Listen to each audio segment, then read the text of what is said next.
Welcome to Contemporary Art History 312. Today we're going to talk about Jackson Pollock. Jackson Pollock was an action painter. That's a technique that he used, and he was also considered an abstract expressionist. Abstract expressionism is really about the artist's personal feelings or the artist's personal angst.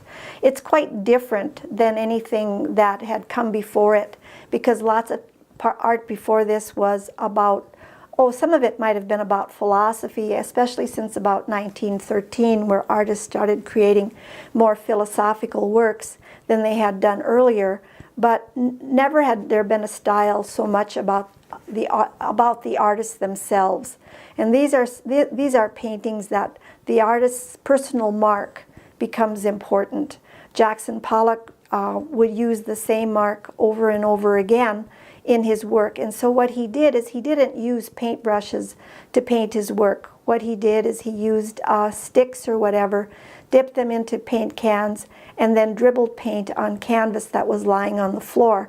And he would try to repeat the same lines over and over again, which is really probably quite easy to do, because we are sort of wired to make that same mark over and over again. And so that's why he's known as an action painter.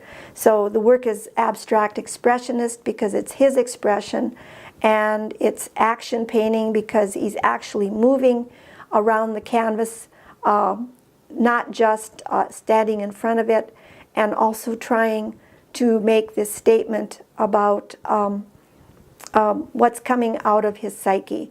The action painters, or the surrealists, the abstract expressionists, were really interested in the surrealists. And the surrealists from the late 30s and earlier than that, they were trying to get into their head. They were trying to get into their minds and trying to explore their psyches. And so that's what Jackson Pollock is trying to do with his work. There's a lot of information on the internet about Jackson Pollock. I've put up some brochures about Jackson Pollock, and there's also information in the textbook.